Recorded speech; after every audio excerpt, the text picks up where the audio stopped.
Hi all, back for another round of physics, and as promised we're just going to apply Newton's laws again, but do it to more complicated situations, if you will, more forces essentially. So I prepared a problem here, so I'll go ahead and put it up. So what we're dealing with is a mass of a box is m kilograms, which is sitting on a ramp inclined to angle phi. So here I've used the phi instead of a theta. The coefficient of static friction is mu k.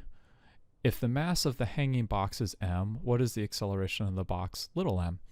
So missing in this problem is that there's a rope that's attaching m and big M and little m. But here I've got a picture for you. So we'll do that again. So as I'm reading, this is the setup.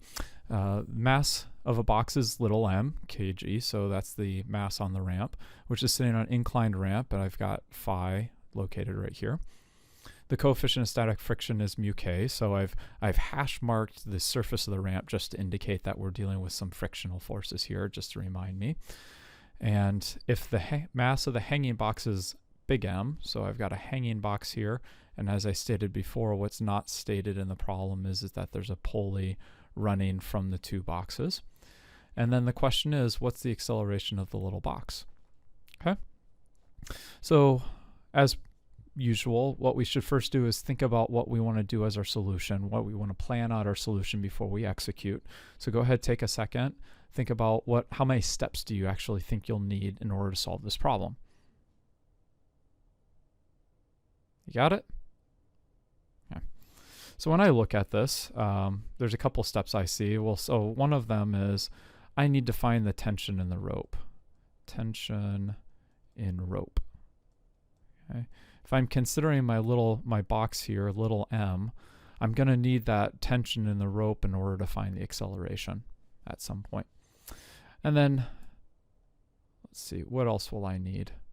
Seems like the second step will be finding the acceleration.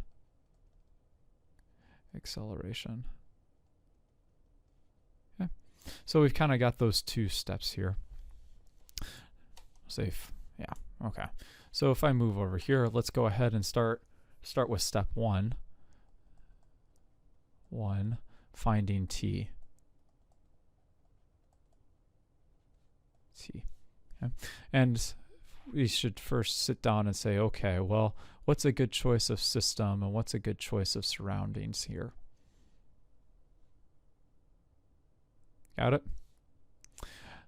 So I would say, ideally, if we're trying to find tension, we probably want to pick something that doesn't have a lot of unknown forces associated with it that allows us to actually do the problem. And here, I think that probably our best bet is choosing our big box here, big M, as our system. And then, so our system will use box big M. Big M. And if that's our system, what's in the surroundings? We've got the tension, T. So we've got our rope, which exerts a tension force. And we've got Earth, which exerts that gravitational force. Good. So next step, let's go ahead and draw our free body diagram. There's my box. And we have our tension force going up, T. And we have our force of gravity going down, Fg. Good. Last thing, we should probably put an axis in here so we agree on what direction is positive. I'll go ahead and let's just go ahead and call up in the positive direction. Okay. Well, next step, let's write down our general equation. I don't think this is any surprise that we'll be using F equals ma. And since all of our forces are only the y direction, we will just look at the y component. We'll just take the y equation from here. So we have F net in the y direction is equal to the mass times the acceleration in the y direction. Let's substitute in our forces. We'll look at our free body diagram and substitute in our forces. So we have our tension force minus Fg equals ma. And I should ask, if, say for example, let's assume that big M, say it's big M is greater than little m. Which direction is this box going to accelerate? It'll be downward. It's the negative direction. So I should include a negative sign here. So we have to be careful about that, right? I chose up as positive. I'll say, let's say that big M is greater than little m. That means that the box will accelerate in the negative direction, presumably. Okay, now let's go ahead and substitute on our values here. We have minus our definition is mg for the weight.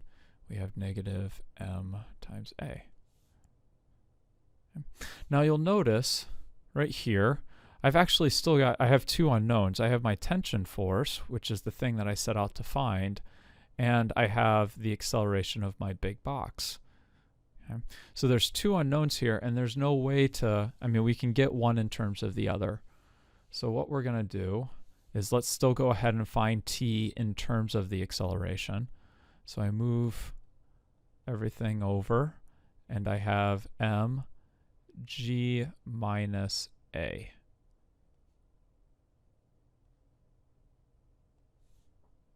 Okay. Good? Okay. So I still don't know what a is. That's actually, I'm still after that acceleration, but now I've got this equation telling me what the tension in the rope is as a function of a. So I'll move this over. Let's say we'll put it right there, and I'll go ahead and give it a nice little box just so that we remember that it's there. Good. So now we move on to the next step. Let's go ahead and get rid of this. Okay, so step 2, finding a. So we're trying to find a.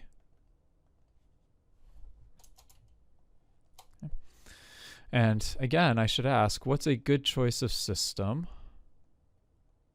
And what's a good choice of surroundings?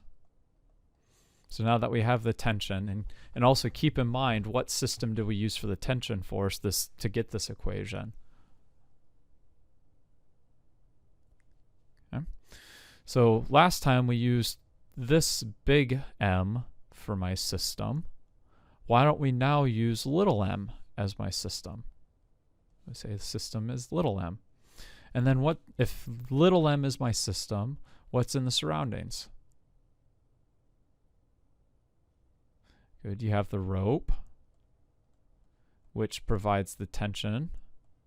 You have the ramp, which provides the normal force and the frictional force. Call it Fr. And you have earth, which provides, excuse me, maybe I should actually spell out earth. There we go. We have earth, which provides the gravitational force. Good. As usual, let's do a free body diagram. And my normal force is perpendicular to the surface. And our gravitational force we'll have going down. Fg.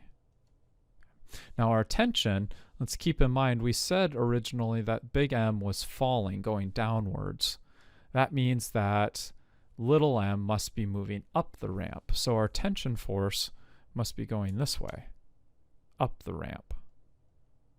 So call that tension.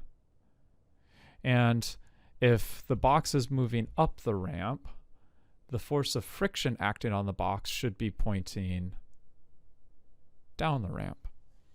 So if the box is moving up the ramp, accelerating up the ramp, that means that the frictional force should be going down the ramp. Fr. Okay. Now I know this looks messy, but keep in mind we're just drawing out all of the forces acting on the box. So it could be 1, it could be 5, it could be 10. These are, you know how to do this free body diagram. Okay. Now, one of the things that I should take a moment, a sidebar, to discuss is the effects of the pulley. The pulley. Okay. And right now, first of all, there's an assumption I'm going to make here. We are going to assume that the pulley is what we call ideal. Ideal. In other words, it rotates without friction. So of course the pulley is on an axle. Let's assume that the pulley can rotate around that axle without any friction. Okay. And the second one we're going to assume, well, there's a couple, I guess. We're going to assume that the pulley has no mass. Okay.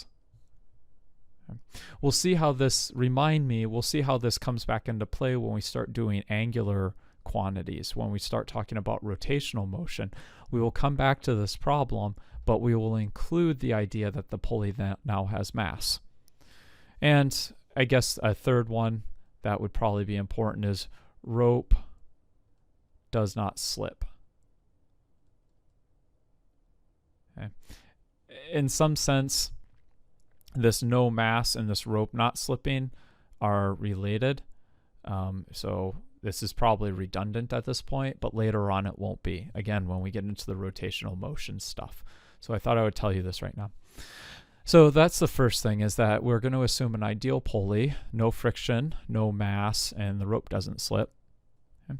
And because of these assumptions, what we can think of, the actual function of the pulley is to change a force that is going downwards, namely the tension force, and change its direction so that it's now parallel to the ramp, which is pretty cool. Okay. So that's kind of what the pulley's doing here. Now, what I'm going to do next is we should probably define a good set of directions here. And probably the best one would still be where the y-axis, I'll do this in blue, where the y-axis is perpendicular to the ramp in the direction of the normal force. And why don't we call the x-axis going down the ramp? Down the ramp, x. Now you'll probably say, wait a minute, Greg. I remember a problem, just last video, that you said, hey, once you choose a direction, you got to stick with it amongst the multiple steps. And I should probably revise my comment a little bit. I should say, in certain situations, yes, you have to do that. Because this pulley is here, because it's changing the direction of some of these forces, it's okay to choose a different coordinate system now. And there's also a second piece in here which deals primarily with the rope. But the question is, if mass m is falling and accelerating, what can you tell me about the acceleration of the little mass, little m? How does the acceleration of big M compare to the acceleration of little m? Hopefully you see they're the same. We are assuming that the rope is ideal. In other words, that it does not stretch. And if it doesn't stretch, then the acceleration of those two boxes is going to be the same. Okay? So that also helps us, that allows us to actually redraw some of these coordinate axes. So moving onwards, let's go ahead and write down our most general equation, our relationship F equals ma. And here we see that we have components in the x direction, we have components in the y direction. We have both of those. So if I'm doing the x component, and I guess I'll do it right here, the y component. So the x component, if I do fx equals max. So moving with the x component, let's go ahead and write down all of the components that are there. We have the tension force going up the ramp, T, negative because of my choice of axes. We have the frictional force going down the ramp. And we have a component of the gravitational force also going down the ramp. So from the last time, where we could do the geometry out again, say, what do I write here? Should be plus Fg sine of phi. There we go. And that's all equal to, mass of my box is little m, The acceleration we said is going up the ramp, so I better put a negative sign in there. Okay. And now this A that I've written here, because we've assumed that the rope doesn't stretch and nothing funky is going on with the pulley, this A and this A that we had from our first step are the same. The acceleration of those two boxes are the same because they're connected. So let's go ahead and substitute in our definitions. We have negative t plus the normal force times the coefficient of friction plus little m times g sine of phi equals negative ma. Cool. Well, we've got an expression for the tension force, though. Remember, that's what we found in step 1. So we can substitute that expression in. So we have something that says negative big M G minus A plus, and I'll say, okay, now take a moment. How can I get the normal force acting on the little m, box little m? Say, I got this. We just did this. We did this the last video. We can go and look at our y component. Let's go ahead and look at our y component briefly. So timeout. Trying to figure out where to put that. I guess I'll put it right here. If we look at our y component, we have Fy equals MAy. Well, what forces are in the y direction? We have the normal force going upwards, and we have a component of gravity going downwards, namely the cosine. And what's the acceleration of the box in the y direction? It's 0. 0. So I can go ahead, rearranging by the algebra. I say n is equal to the gravitational force times cosine of phi. So let's go ahead and substitute that in. We'll take this result from the y component and go ahead and substitute it in into the x. Okay, so sub. And we end up with little m g mu cosine of phi plus mg sine of phi equals negative ma. And now we see, aha, I've eliminated the tension force, and everything else in this expression I know except for the acceleration, which is what I've been asked to find in the first place. Okay. So let's go ahead, let's rearrange and get the acceleration by itself. So we see that we have a negative big M times a negative A, so that gives me a positive value, and then I move it to the other side. So I'm going to end up with negative mg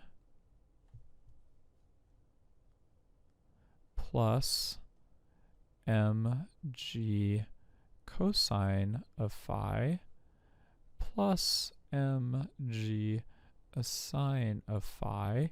Now, negative and a negative make a positive, but then if I move it to the other side, I get a negative again. So I get negative ma minus big M A. And we're in the home stretch. We are all said and done. Oh, excuse me, in here I missed a mu. So we're all said and done. I'll go ahead, one more step.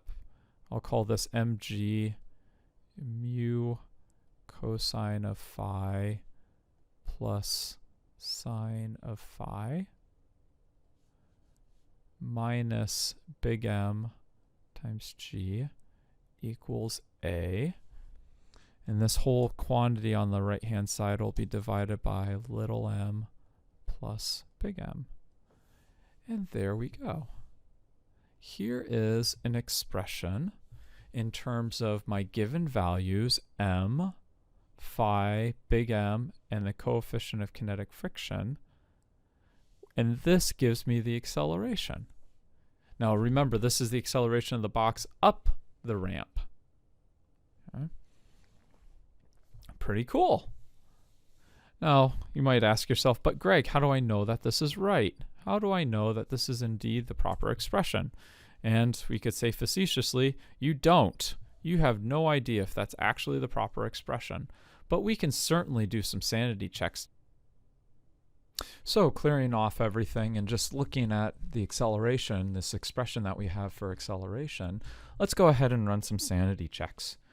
And one of the sanity checks that I think of, I like thinking about the limits. So for example, if we make little m equal to 0. Now, what does this physically mean? It means that the box on the ramp isn't there. And so the box on the ramp isn't there. That means that there's no tension force. The box isn't pulling on the rope, so the rope shouldn't have any force in it, and we shouldn't have the frictional force either. Now, what does this mean for the hanging mass? It means for the hanging mass, there's no tension force acting on it, and so it should just be accelerating at 9.8 meters per second. That is, it's in free fall. So let's go ahead and now look at the algebraic expression and see if we actually get what we expect from our sanity checks. So the algebraic expression, setting little m equal to 0, we see right here this mg is 0, and indeed when we multiply through, this term in parentheses deals with the interactions of the little mass with the ramp. And so mu, okay, so this is something to do with the frictional force, that disappears, and sine of phi, that has to do with the gravitational component down the ramp, that also disappears. So we end up with something that says A is equal to negative mg, okay. And then looking at the denominator, m being 0, we end up with just big M. And so lastly, simplifying, we end up with A is equal to negative g, which is what we would expect. The big mass is in free fall. Let's go ahead and think of another one. Let's think about another example here. What happens if big M is equal to 0?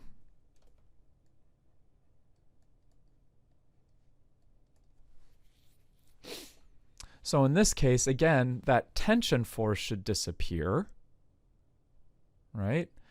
And so we should just have the expression for a box sliding down the ramp under the influence of gravity and frictional forces. In fact, we could make it frictionless, and then we should just expect the component of gravity down the ramp. So we could also do this. Okay. And we've actually solved this problem before. So we could go back, we can check, let's apply these two conditions, and we end up with mg 0 plus sine of phi over m equals A. And simplifying further, we end up with g sine of phi equals A.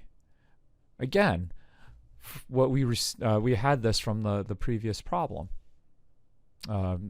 set. So at least it passes a couple of our sanity checks, which is good.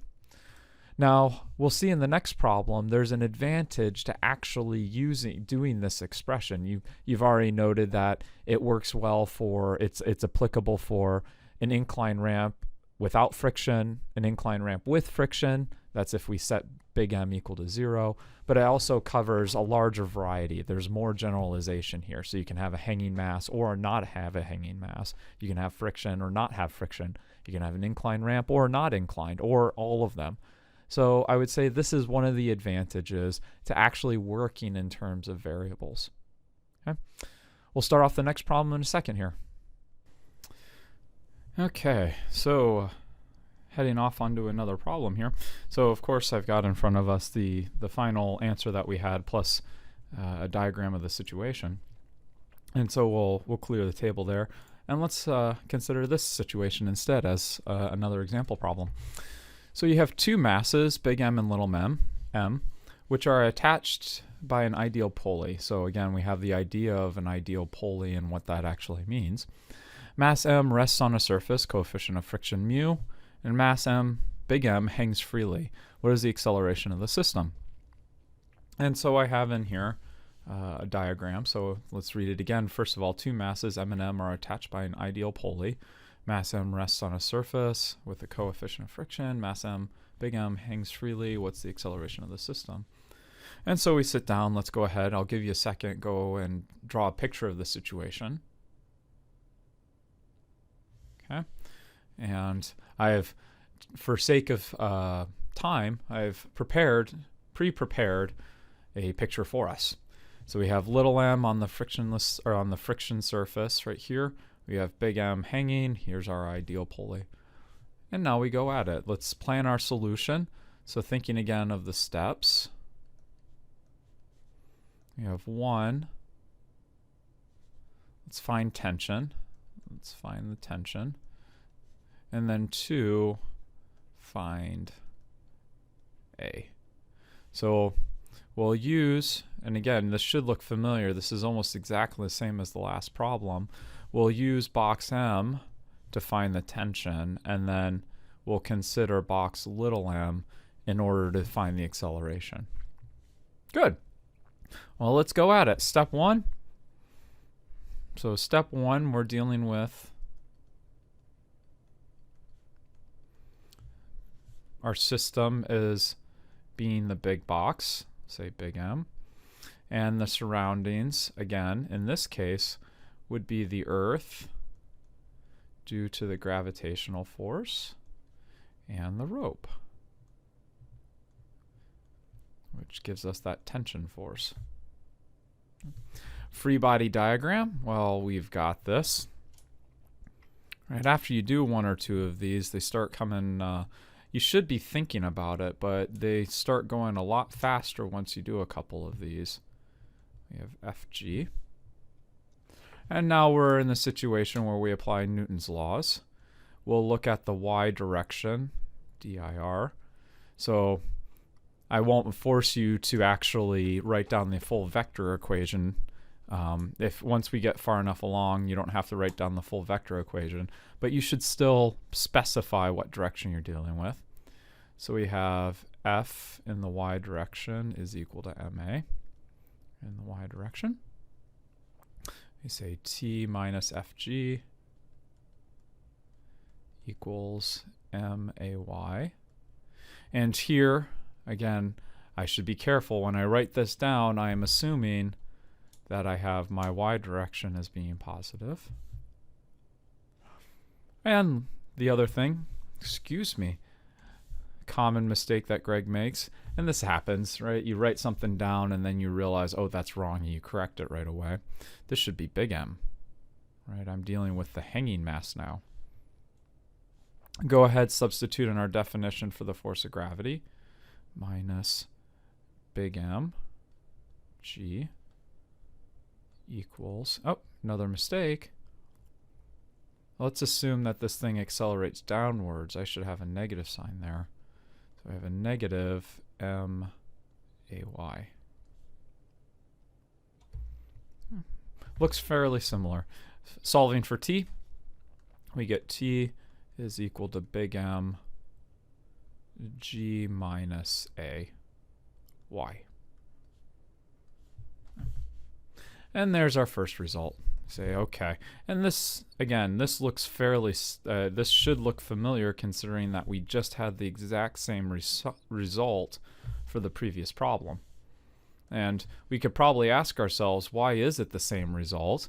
If we compare the problem of the incline ramp and we compare this one, we see that box M is the same. If I had just considered, let's see here, if I had just considered this portion of the whole problem, right? You have a box of mass M hanging from a rope or accelerating.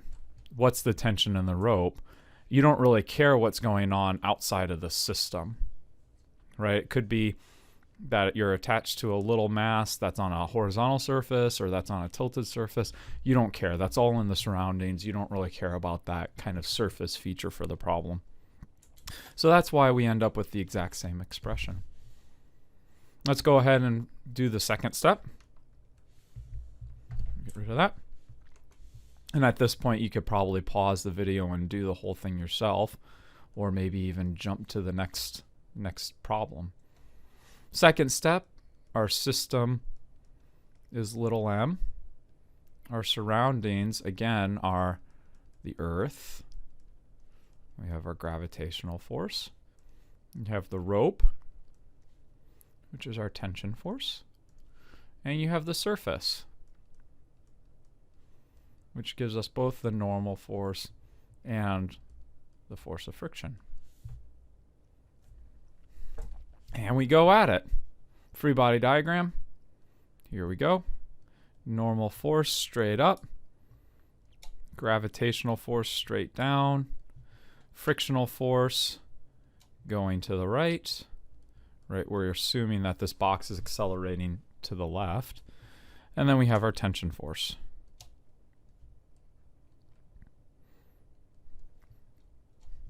Let's see, I got this. You notice comparing the free body diagram here, I mean, the only thing that's really changed is that everything's perpendicular now. Surface, since the surface is perpendicular to the gravitational force, excuse me. Yeah, the surface is perpendicular to gravitational force, meaning that the normal force and the gravitational force are along the same direction. So we go at it. Well, let's look at the y direction. So we have F in the y direction equals MAY. Let's substitute in our values, or our respective forces.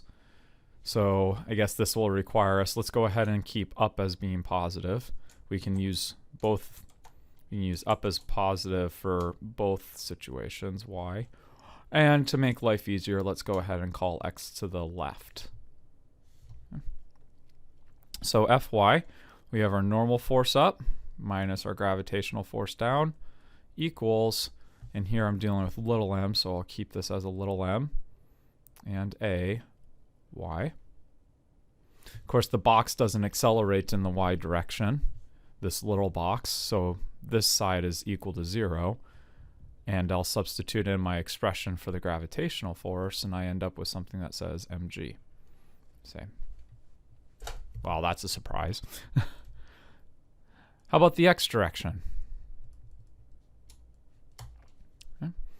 So I have F in the x direction is equal to ma in the x direction. Let's substitute in our values. Now t is in the positive x direction, so we'll go ahead and put that down first, minus the force of friction in the negative x direction.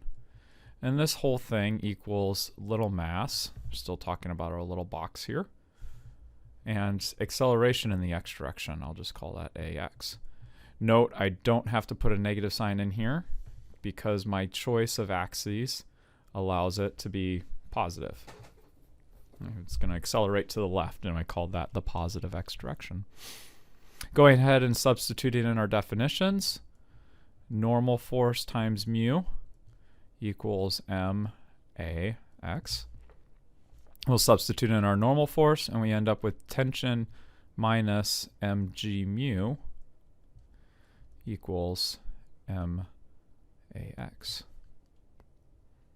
And now, because the pulley is ideal, I have two equations with the same two unknowns. Because the pulley is ideal, the acceleration in the y direction for the big mass, right here,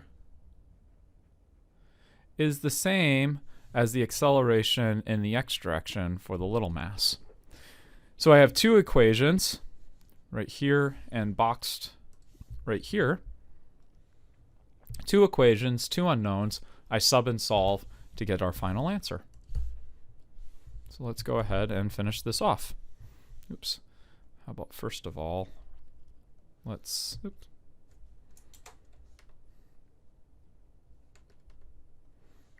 just move this out of the way so I don't accidentally erase it. Move that over here. So I've got two equations, two unknowns. Let's go ahead and sub and solve. So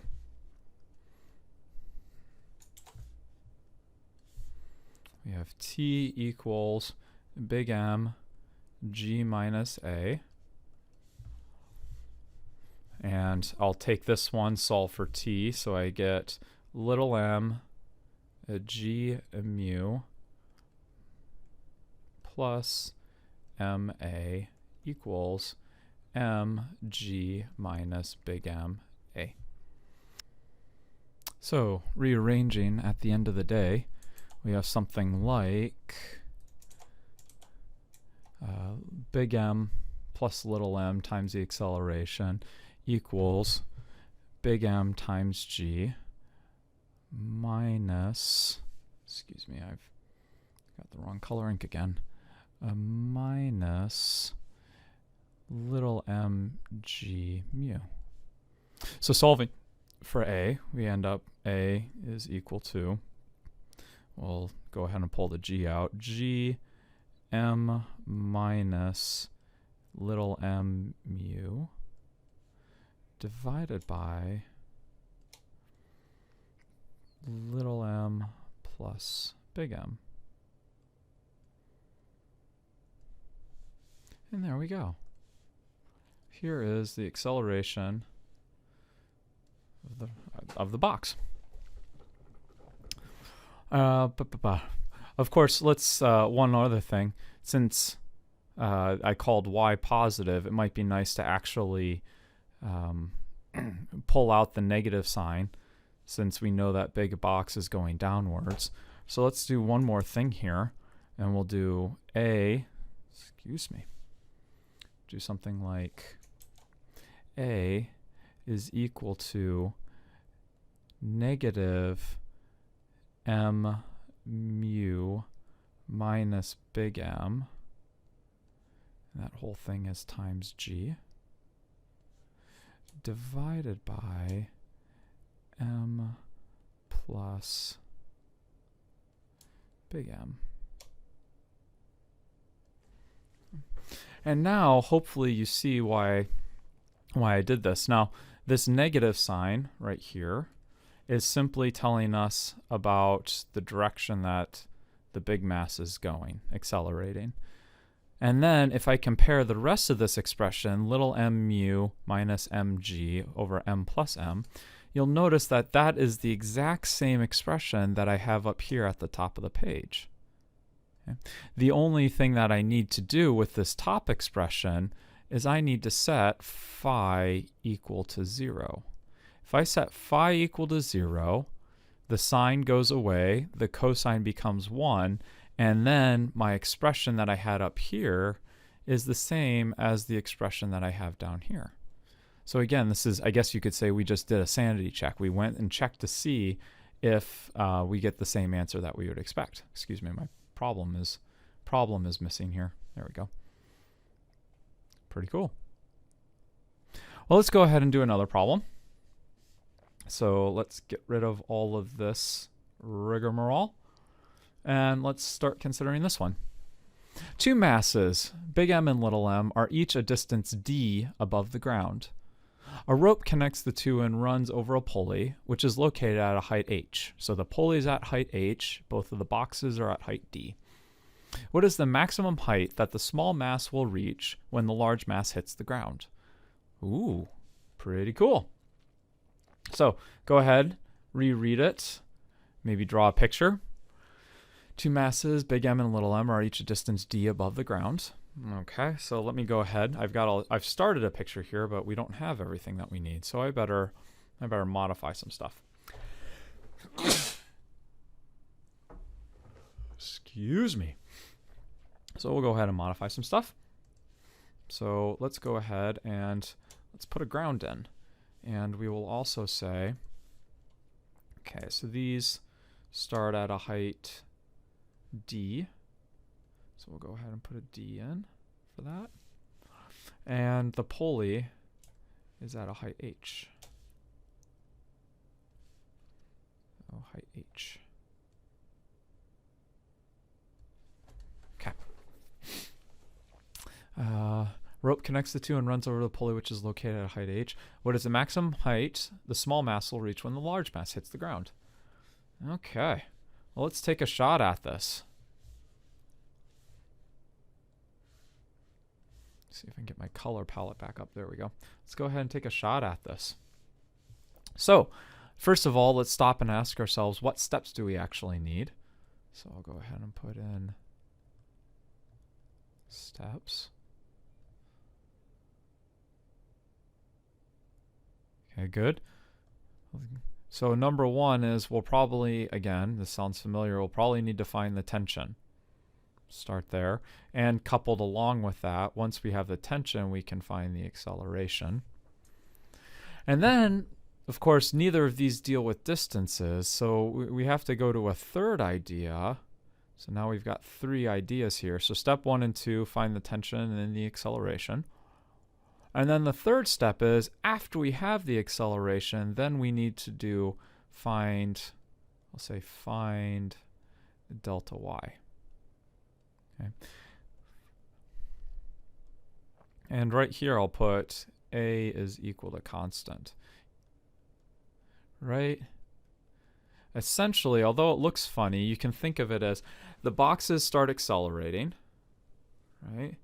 And then when the big box hits the ground, the little box now doesn't have that tension force acting on it, and it kind of goes into well, I shouldn't say it kind of. It goes into a projectile motion sort of problem, a constant acceleration, the force of gravity, and it's just going to go up. So we can actually start using our kinematics for this third step. So let's go at it. We've got our roadmap. Let's go ahead and see if we can figure out how to get at this. So step 1.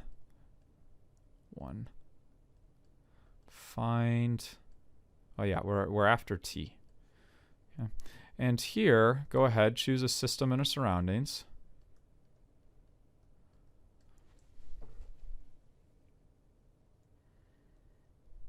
And I would say in this case, it doesn't really matter if I choose big M or little m. Let's go ahead. I'm going to say, let's choose big M. Okay. And so then my surroundings would be, again, the rope through the tension force and the earth. And I'll put gravitational force. Excuse me for a moment. Okay, so we have the surroundings being the rope, and we have the earth. Next step, let's go ahead and we will write down, free body diagram. Don't forget our free body diagram. Okay, dealing with the large mass, we have the tension force going upwards, T, and the gravitational force going downwards, Fg. G. Writing Newton's second law for the y direction. We have F in the y direction is equal to ma in the y direction. Why don't we'll call up positive.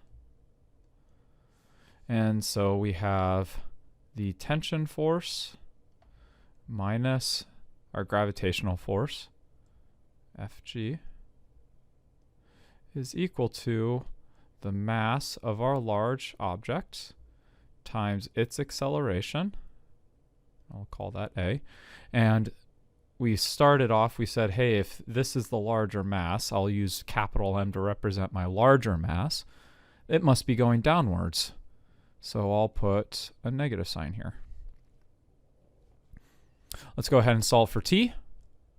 T is equal to, and the off-familiar equation, we have G minus A.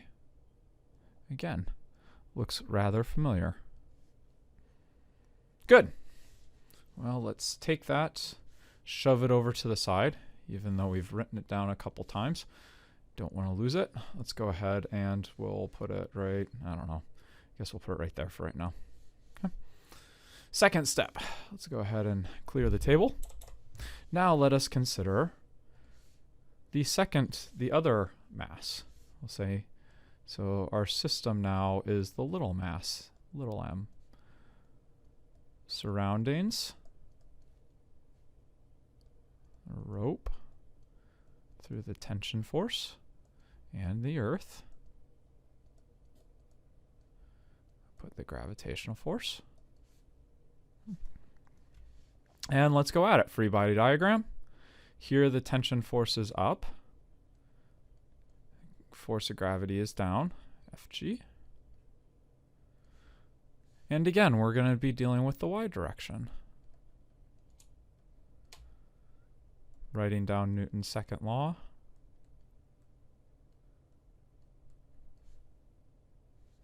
We go ahead. Tension is upwards minus Fg equals ma. And here, because this is the smaller of the masses, we'll leave the positive sign, right? The big mass should accelerate downwards, the smaller mass should accelerate upwards, keeping that y direction upwards. So, solving for t, I end up with something that says my tension is equal to my little mass g plus the acceleration.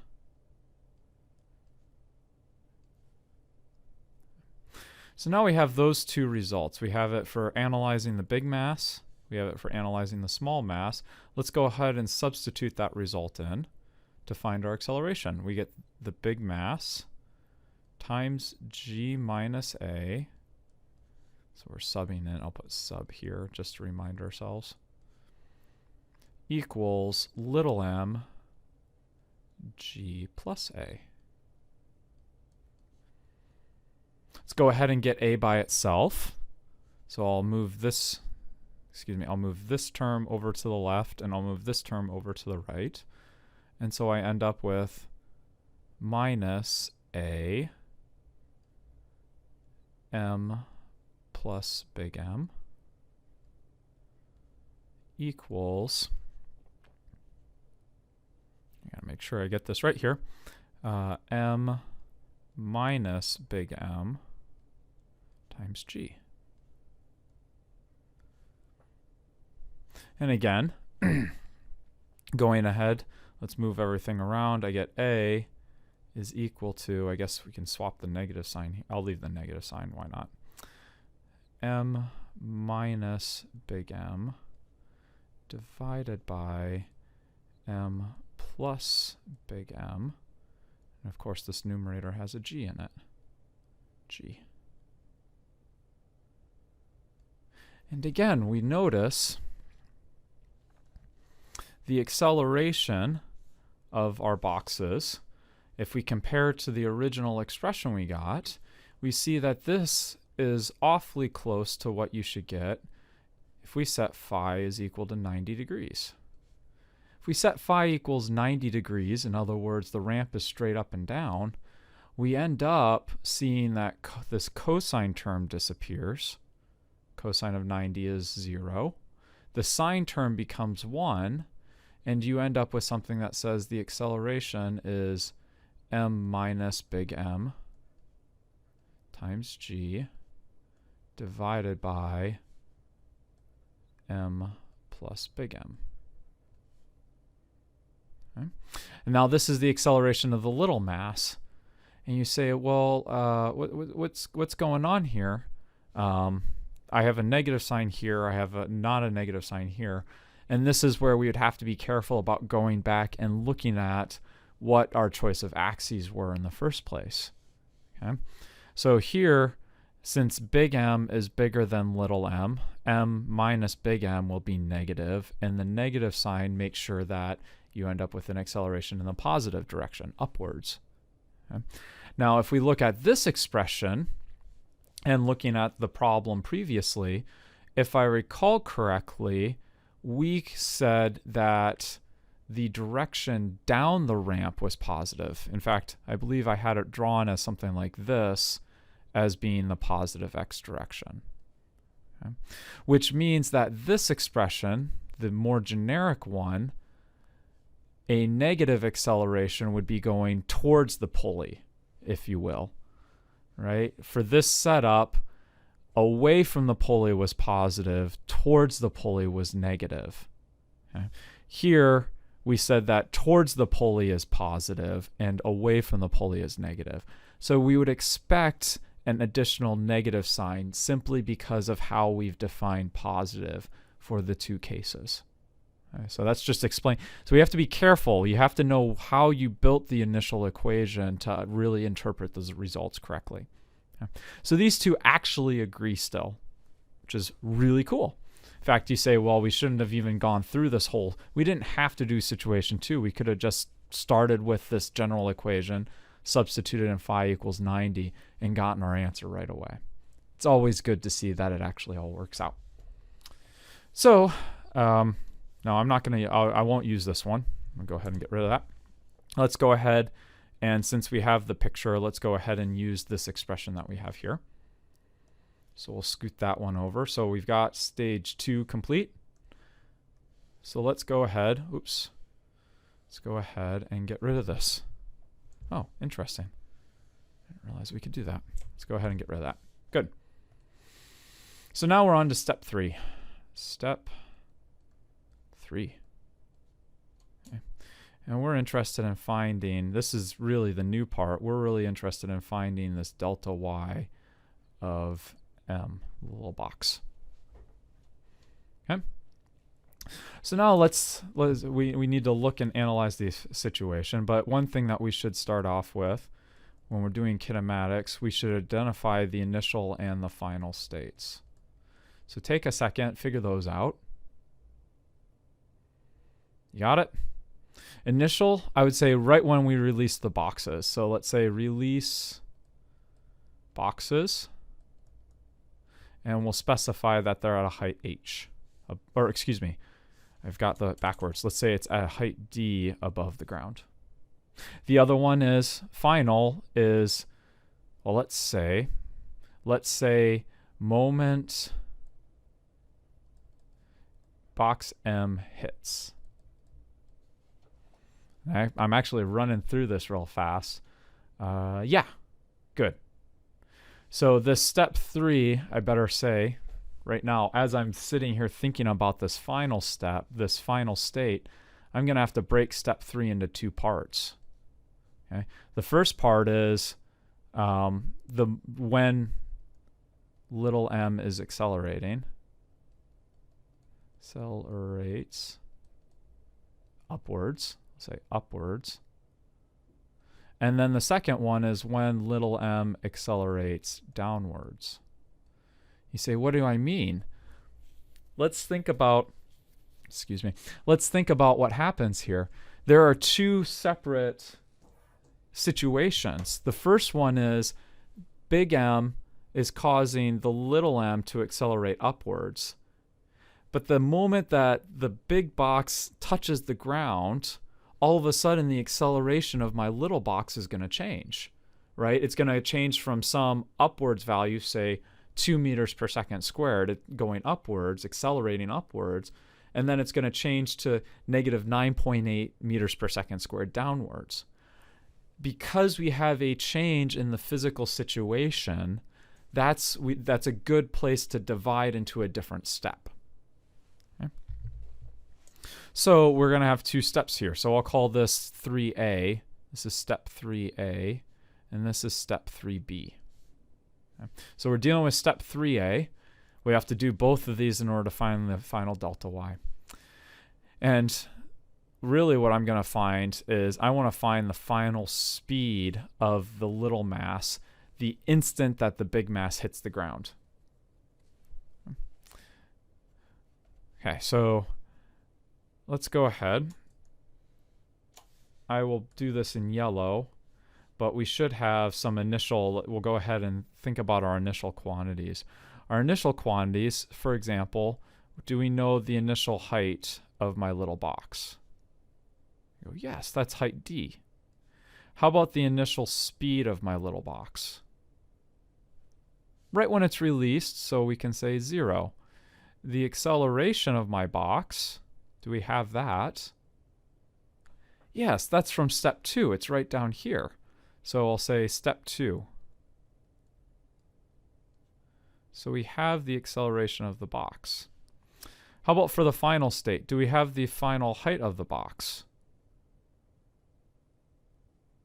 And this one, yeah, we actually do, although it's a little sneaky. They both start out at a height d above the ground. And thinking about the rope, ideally, if my big M has gone down a distance of d, what is now my final height of the little box?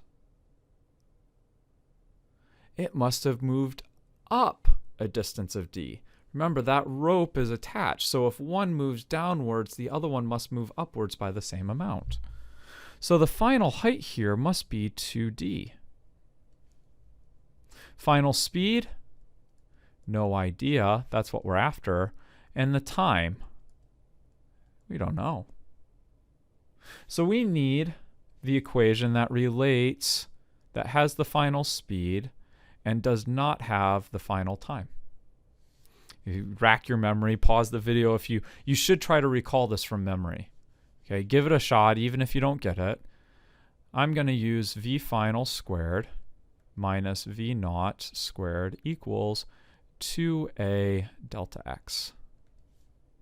Let's go ahead and substitute in all of our values. We have v final squared equals 0 and, oops, excuse me, minus 0, not equals 0, 2. We have all of this rigmarole. I'm going to absorb that negative sign in now. So we have m minus little m over m, big M, plus little m. We have a g, and we have a 2d. Oh, excuse me. We should have 2d minus d, right? We have a change in height. And that's all we have for right now. So we'll stop there. We'll say v final squared equals this rigmarole. 2d minus d is d, so I'll put 2d g, and we have big M minus little m over big M plus little m. There we go. And I'll leave it there. Now, so another equation.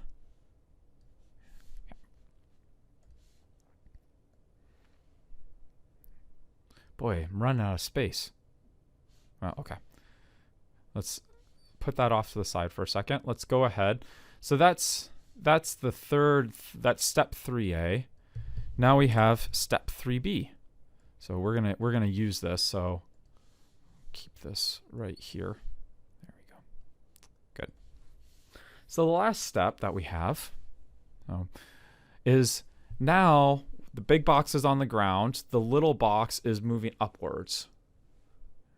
And we want to figure out how high it goes from that point. So from the point where, so we're at a height of 2d. Now we want to figure out how high it goes beyond 2d. That's the last piece of information we need. So go ahead, if you want to challenge yourself, figure out what the initial state would be and the final state.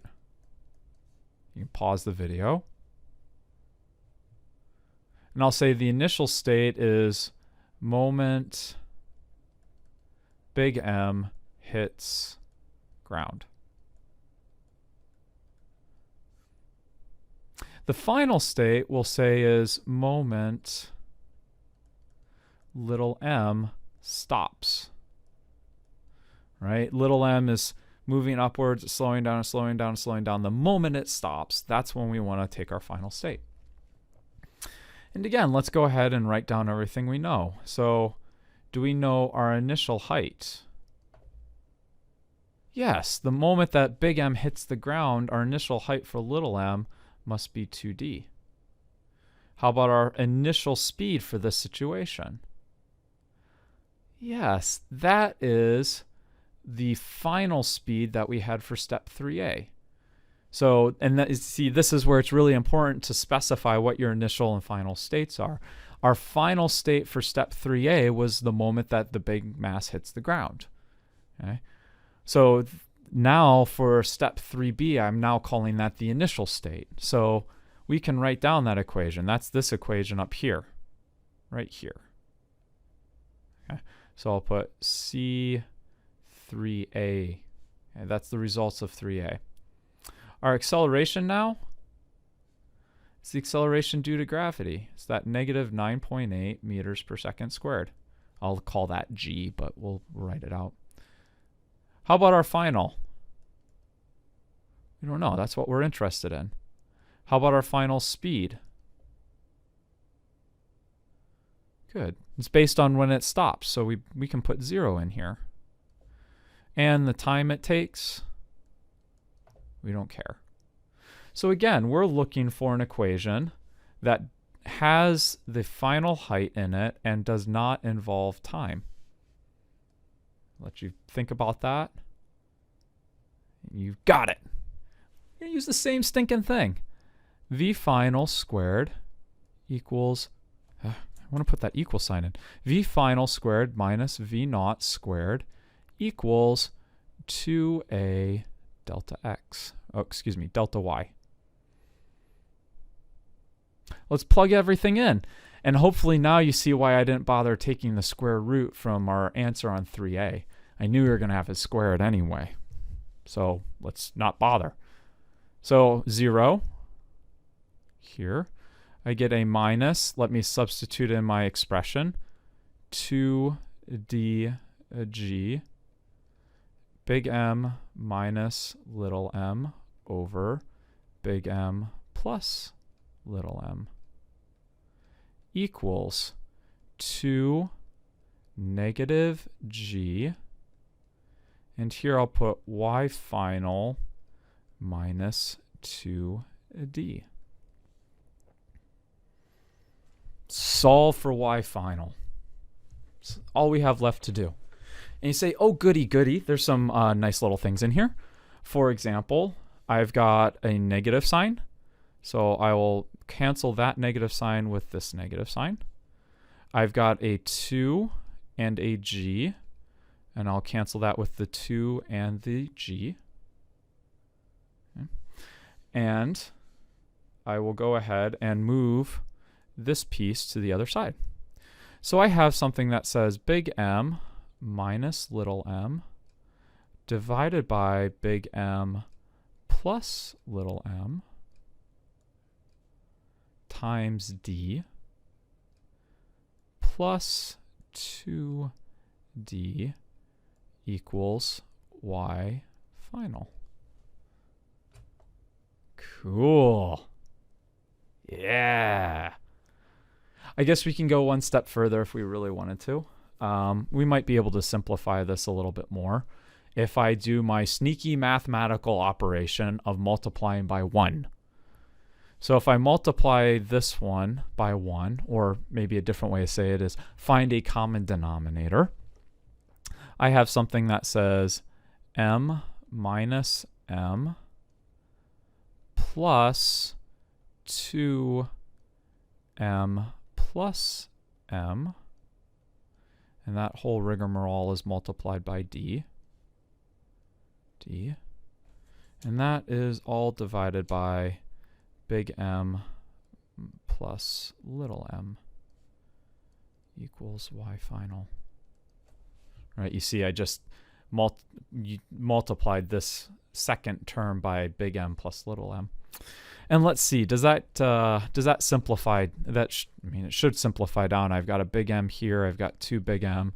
So that will be 3 big M minus little m plus 2m. So I get a plus little m. And that's all times d. Divided by big M plus little m equals y final. And there is our final answer right here. Okay. Now one of the cool things, I'll point it out just because I see it. One of the cool things is it doesn't depend on the acceleration due to gravity. You see that? There's no g in here. So miraculously, you could do this experiment on the moon. You could do it on Saturn or Jupiter or the sun or Earth, and you'll get the exact same final height. It doesn't matter what astronomical body you do this on. which is kind of cool. I mean, I don't know. I kind of find it interesting. Or the other way, I mean, I also find it this interesting. You could, all you need to do is, if you know the height, or the final, the starting distance, excuse me, if you can measure the starting distance d, you can actually find the ratio of the masses. Again, regardless of what what astronomical body. If you know the starting height d, and you know the final height of one of those masses and the ratio of the masses, you can find everything you need. It's pretty cool. In any case, that's a couple of examples, just difficult or slightly more involved problems. This one, because it has essentially 4 steps. The other one, because you have so many parameters, this initial one right here. And then you had that halfway problem where you got rid of the ramp. So in any case, I would say thanks for your attention. I'll see you next time.